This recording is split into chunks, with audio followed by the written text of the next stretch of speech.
अस्सलामुअलैकुम दोस्तों, मेरा नाम अरसलान है और आप देख रहे हैं मेरा यूट्यूब चैनल अरसी प्रोडक्शन। और आज के इस वीडियो में मैं आप लोगों को कतर में फ़ूड डिलीवरीज़ के बारे में बताऊंगा, फ़ूड डिलीवरीज़ की जॉब्स के बारे में बताऊंगा कि कतर में फ़ूड डिलीवरीज़ की कितनी कंपनियां हैं और आप लोग फ़ूड डिलीवरी की जॉब कैसे कर सकते हैं और इससे आप कितना पैसा कमा सकते हैं। इस वीडियो में मैं आप लोगों से फ़ूड डिलीवरीज़ की जॉब्स के बारे में पूरी डिटेल से बात करूंगा और आप लोगों को ज़्यादा से ज़्यादा इन्फॉर्मेशन देने की कोशिश करूंगा। तो बने रहें मेरे साथ इस वीडियो में। इस वीडियो को बिल्कुल भी स्किप मत कीजिएगा, इस वीडियो को पूरा देखिएगा ताकि आप लोगों को अच्छे से समझ में आ सके।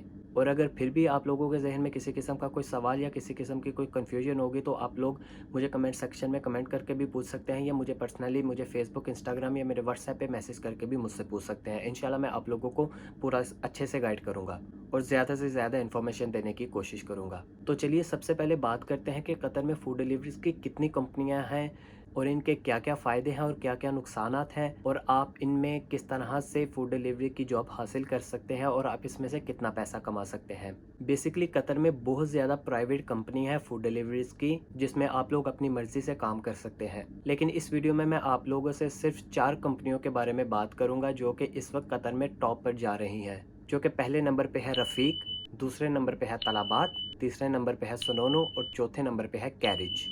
तो सबसे पहले बात करते हैं तालाबात की। जैसा कि आप लोग सब इस नाम से वाकिफ़ होंगे कि तालाबात किस किस्म की कंपनी है और ये किस किस्म की सर्विसेज प्रोवाइड करती है। तालाबात बेसिकली इंटरनेशनल कंपनी है जो कि अलग अलग किस्म के प्रोडक्ट को डिलीवर करती है, जैसे फूड डिलीवरीज हो गई, ग्रोसरी की प्रोडक्ट्स हो गई, कॉस्मेटिक्स की प्रोडक्ट्स हो गई, मेडिकल की प्रोडक्ट्स हो गई, मेडिसिन हो गई, मतलब मुख्तलिफ किस्म के प्रोडक्ट्स की सर्विसेज प्रोवाइड करती हैं और डिलीवर करती हैं कस्टमर्स को। और सेम ऐसे ही सर्विसेज दूसरी कंपनियां भी करती हैं। और अभी हम बात करेंगे कि आप लोग तालाबात में किस तरह से जॉब हासिल कर सकते हैं और इसके क्या क्या फ़ायदे हैं और क्या क्या नुकसानात हैं और आप इसमें से कितना पैसा कमा सकते हैं। कतर में जितनी भी फूड डिलीवरीज़ की कंपनियां हैं बेसिकली वो दो तरीके से बंदों को हायर करती हैं, या तो वो डायरेक्ट बंदों को हायर करती हैं या तो वो सप्लायर के थ्रू बंदों को लेती हैं। अब ये आपकी मर्ज़ी है कि आप सप्लायर के थ्रू जाएं या आप डायरेक्ट किसी फूड डिलीवरी कंपनी में अपनी जॉब हासिल करें। सबसे पहले मैं बात करता हूं कि अगर आप डायरेक्ट किसी कंपनी फूड डिलीवरी कंपनी में अपनी जॉब हासिल करते हैं तो इसके क्या फ़ायदे हैं और इसके क्या नुकसानात हैं, और फिर बाद में बताऊंगा कि अगर आप सप्लायर के थ्रू जाते हैं तो इसके क्या फ़ायदे होंगे और क्या नुकसानात होंगे। तो सबसे पहले मैं आपसे बात करता हूँ कि अगर आप किसी फूड डिलीवरी या तलाबात की बात करता हूँ, अगर डायरेक्ट जाते हैं तो उसमें ये फ़ायदे होंगे कि आप उनकी स्पॉन्सरशिप में होंगे। वो आप लोगों को बाइक प्रोवाइड करेंगे अगर आप मोटरसाइकिल पे डिलीवरी करना चाहते हैं, अगर आप गाड़ी पे डिलीवरी करना चाहते हैं तो वो आप लोगों को गाड़ी देंगे। पेट्रोल, सिम कार्ड, मोबाइल सब कुछ ख़र्चा उनका होगा। और दूसरा नुकसान ये होगा कि उस लिहाज से डिलीवरी के चार्जेस कम होंगे। आपको पर डिलीवरी के लिहाज से 5 से 7 रियाल मिलेंगे या 4 रियाल मिलेंगे, वो डिपेंड करता है कि उनकी क्या अमाउंट जा रही है और किस किस्म का रेट दे रहे हैं वो आपको। और अगर आप सप्लायर के थ्रू जाते हैं तो सप्लायर के थ्रू आप लोगों को ये फ़ायदा होगा कि आप लोगों की बाइक अपनी होगी, पेट्रोल अपना होगा, मोबाइल, सिम कार्ड सारा ख़र्चा आपका अपना होगा। लेकिन आप लोगों को फ़ायदा ये होगा कि आप लोगों को पर डिलीवरी के ज़्यादा रेट मिलेगा। जैसे 15 रियाल मिल जाएगा, 14 रियाल मिल जाएगा, 13 रियाल मिल जाएगा। वो डिपेंड करता है कि सप्लायर आपको कौन सा रेट देता है, क्योंकि आपका डायरेक्ट किसी फूड डिलीवरी कंपनी से कोई कॉन्टैक्ट नहीं होगा। आपका ज़िम्मेदार सिर्फ़ और सिर्फ सप्लायर होगा और आप लोग अपनी सैलरी सप्लायर से लेंगे।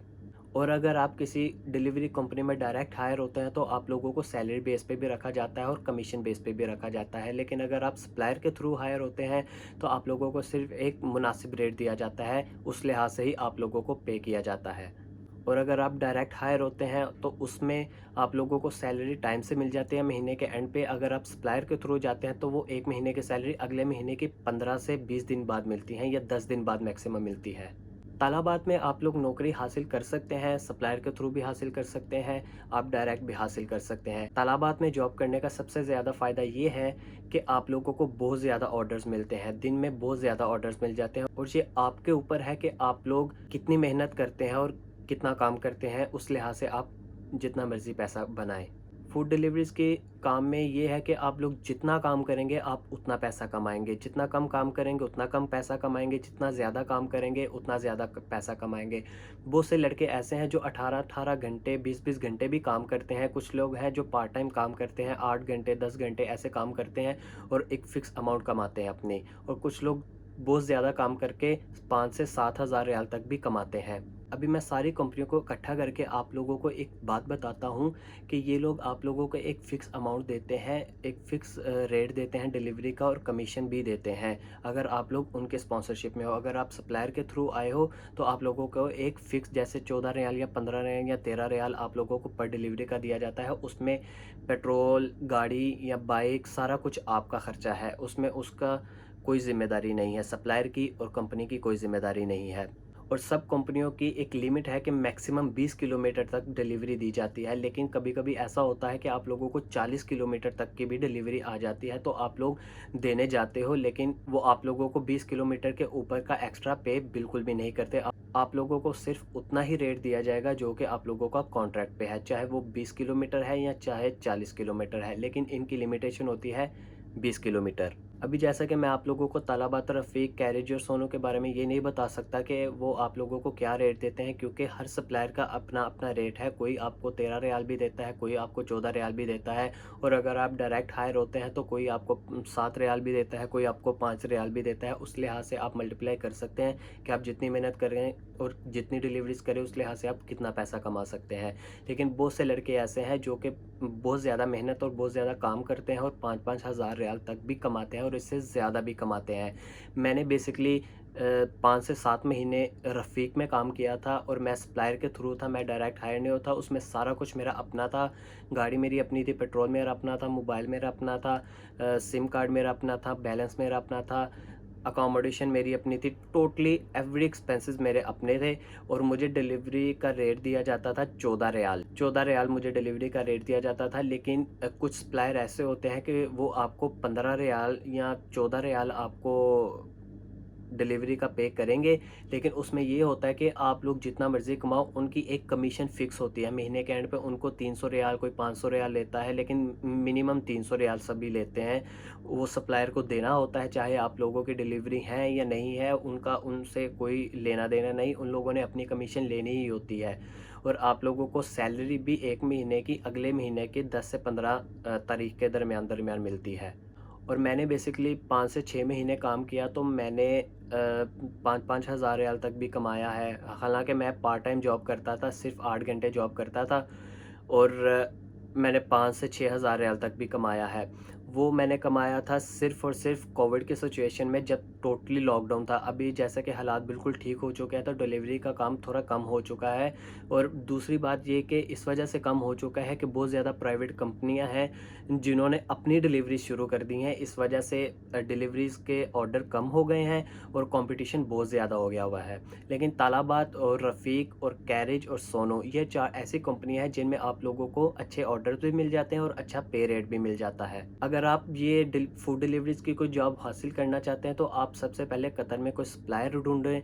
अगर आप सप्लायर के थ्रू लगना चाहते हैं, कोई सप्लायर ढूंढें, कोई लेमोजिन या टैक्सी वाले या जिसने अपनी लेमोजिन की कंपनी बनाई हुई है उससे रब्ता करें, क्योंकि ये सप्लायर सिर्फ़ और सिर्फ रेंट ए कार वाले होते हैं या फिर लेमोजिन की कंपनियां वाले होते हैं। उनको ढूंढें और उनसे रब्ता करें, जो आपको अच्छा रेट देता है उनके थ्रू आप लोग फूड डिलीवरी के साथ काम कर सकते हैं। तालाबात में एक ये सिस्टम बहुत गंदा है कि उन्होंने एक टाइम की लिमिट रखी हुई है कि 20 मिनट के अंदर-अंदर आप लोगों ने इसका ऑर्डर कस्टमर का ऑर्डर पहुंचाना ही पहुंचाना है, चाहे जो मर्ज़ी दुनिया की इधर की उधर हो जाए। अगर 20 मिनट से लेट हो गए तो वो ऑर्डर कैंसल हो जाएगा और वो जितना का भी ऑर्डर होगा वो आपके पल्ले पड़ेगा और आपकी सैलरी में से काट दिया जाएगा और कस्टमर को ऑर्डर फ्री में मिल जाएगा। इसी चीज़ का फ़ायदा उठा के बहुत से लोग ऐसा करते हैं कि वो आपको लोकेशन गलत दे देंगे या इसी तरह का कोई ड्रामा कर देंगे कि वो किसी तरह से आप लोगों का जो टाइम है वो ज़ाया हो और उन लोगों को फ्री ऑर्डर मिल जाए। बहुत से लोग ऐसे भी करते हैं और नुकसान किसका होता है? राइडर का। तो ख़ास तौर पे इस चीज़ का ख़्याल रखिएगा तालाबात में। और मैं जब रफ़ीक में काम करता था तो इन्होंने मैक्सिमम लिमिटेशन रखी हुई थी 20 किलोमीटर, और 20 किलोमीटर के ऊपर का कोई मतलब आप लोग अगर ऑर्डर आया भी है तो आप लोग कैंसिल कर सकते हैं, एक्सेप्ट नहीं कर सकते। लेकिन कुछ देर बाद जब इन लोगों को ज़्यादा ऑर्डर आने लगे तो हम लोगों को इन लोगों ने ये कहा कि आप लोग मैक्सिमम 40 किलोमीटर जाओ, लेकिन रेट उतना ही मिलेगा। 14 रियाल मुझे मिलता था 20 किलोमीटर का, लेकिन फिर इन्होंने 20 किलोमीटर से बढ़ा के 40 किलोमीटर कर दिया और रेट 14 रियाल था। फिर इन्होंने बाद में ये पॉलिसी निकाली कि 4 किलोमीटर का 1 रियाल देंगे, जो कि किसी भी राइडर को मंज़ूर नहीं था और बहुत से राइडर्स ने अपना रिज़ाइन दे दिया और काम छोड़ दिया और मैंने भी इस वजह से काम छोड़ दिया। लेकिन उनमें सबसे रफ़ीक में सबसे अच्छी बात ये थी कि आप लोगों की कोई टाइम लिमिट नहीं है, चाहे खाना आधे घंटे में पहुँचाओ, चाहे 1 घंटे में पहुँचाओ, अगर ऑर्डर कैंसल भी हो गया तो आप लोगों के पल्ले नहीं पड़ेगा। लेकिन कुछ कह नहीं सकते, दिन ब दिन हर कंपनी की अपनी-अपनी पॉलिसीज़ चेंज होती रहती हैं, तो लिहाज़ा आप जब भी किसी कंपनी में जॉब करें, तो सबसे पहले उसकी पॉलिसीज़, कॉन्ट्रैक्ट और सारे रूल्स वगैरह देख लें, फिर ही आप जॉब के लिए जाएँ। और अगर आप तलाबात में जाते हैं, तो तलाबात सबसे पहले रिक्वायरमेंट तो यही करता है कि आप सबसे पहले हमारी स्पॉन्सरशिप में आएँ, सप्लायर के थ्रू हम लोग आपको नहीं लेंगे, क्योंकि अभी थोड़े से हालात भी टफ़ हो चुके हैं और कतर का कानून भी है कि जिस कंपनी में आप लोग काम करना है, उसी कंपनी की स्पॉन्सरशिप में आपको होना चाहिए।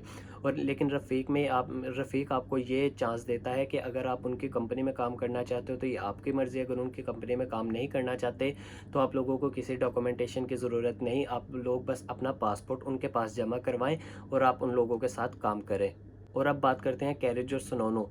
ये दोनों कंपनियाँ भी बाकी रफ़ीक और तलाबात की तरह ही काम करती हैं, लेकिन कैरिज में ये है कि अगर आप लोग डायरेक्ट उनकी स्पॉन्सरशिप में रह के काम करना चाहते हैं तो वेल एंड गुड। अगर आप उनकी स्पॉन्सरशिप में रह के काम नहीं करना चाहते, अपने वीज़े पे रह के काम करना चाहते हैं, तो आप लोगों को कैरिज वालों को 6 महीने का पेपर देना होगा अपनी कंपनी से इशू करवा के, जिसको हम बोलते हैं आड़ा पेपर। ये लीगली हो जाता है कि आप लोग लीगली तौर पे ऑथोराइज्ड हो जाते हैं कि उस कंपनी के साथ आप 6 महीने के कॉन्ट्रैक्ट पे काम कर सकते हैं। और अगर आपको पुलिस पकड़ भी लेती है या कोई इन्वेस्टिगेशन होती भी है, तो आप लोगों के पास एक लीगल सबूत होगा कि हाँ, मेरे पास ये लीगल सबूत है और मैं लीगली तौर पे इस कंपनी के साथ काम कर रहा हूँ। और सोनोनो का भी ये सिनेरियो है कि अब अगर आप लोग उनके स्पॉन्सरशिप में रह के काम करना चाहते हो तो ठीक है, अगर आप लोग उनके स्पॉन्सरशिप में रह के काम नहीं करना चाहते तो वो आप लोगों से कोई डॉक्यूमेंट रिक्वायर्ड नहीं करते, बस आप लोग अपना पासपोर्ट जमा करवाएं या अपनी आईडी वगैरह की कॉपी और लाइसेंस वगैरह की कॉपीज़ वगैरह जमा करवाएं और आप लोग उन लोगों के साथ काम करें। इसमें आप लोगों के पास 2 किस्म के ऑप्शंस होते हैं, या तो आप लोग गाड़ी पे डिलीवरी कर सकते हैं या तो आप मोटरसाइकिल पर डिलीवरी कर सकते हैं। लेकिन मैं आप लोगों को यह रेकमेंड करूँगा कि आप लोग गर्मियों में मोटरसाइकिल पर बिल्कुल भी डिलीवरी मत कीजिए। अगर मोटरसाइकिल पर डिलीवरी करनी है तो आप लोग सर्दियों में कीजिए और गर्मियों में गाड़ी का इस्तेमाल कीजिए। लेकिन इसके बावजूद बहुत से लड़के हैं जो कि पूरा सीज़न गर्मियों में भी और सर्दियों में भी मोटरसाइकिल पर डिलीवरी करते हैं। उसका सबसे बड़ा बेनिफिट ये होता है कि सबसे बड़ा फ़ायदा ये होता है कि ट्रैफिक में बंदा फंसता नहीं और आप लोगों का ऑर्डर जल्दी से जल्दी डिलीवर हो जाता है और नेक्स्ट ऑर्डर के लिए आप लोग तैयार हो जाते हैं। और गाड़ी में डिलीवरी करने का नुकसान यही है कि आप लोग ट्रैफिक में फंस जाते हैं। आप लोगों का एक ऑर्डर पे भी 1 डेढ़ 2 घंटा भी लग सकता है, डिपेंड करता है कि आप लोग किस किस्म के ट्रैफिक में फंस चुके हैं। इसीलिए ज़्यादा लड़के मोटरसाइकिल का इंतखाब करते हैं कि उनका ऑर्डर जल्दी से जल्दी डिलीवर हो सके और उनको ज़्यादा से ज़्यादा ऑर्डर्स मिल सके। और गाड़ी पे डिलीवरी करने का ये फ़ायदा है कि गर्मियों में आप लोगों को गर्मी नहीं लगती, क्योंकि कतर में बहुत शदीद किस्म की गर्मी पड़ती है गर्मियों के सीज़न में और आप लोगों को हीट स्ट्रोक भी हो सकता है, जो कि बहुत से मोटरसाइकिल राइडर्स को भी पड़ता है और इसकी वजह से बहुत से मोटरसाइकिल राइडर्स का एक्सीडेंट भी होता है। तो लिहाजा अगर आप लोग मोटरसाइकिल का इंतखाब कर रहे हैं तो प्लीज़ अपना ज़्यादा से ज़्यादा ख्याल रखें। गर्मियों के सीज़न में ज़्यादा से ज़्यादा पानी पीजिए और अपनी ज़्यादा से ज़्यादा केयर कीजिए ताकि आप लोग महफूज रह सकें।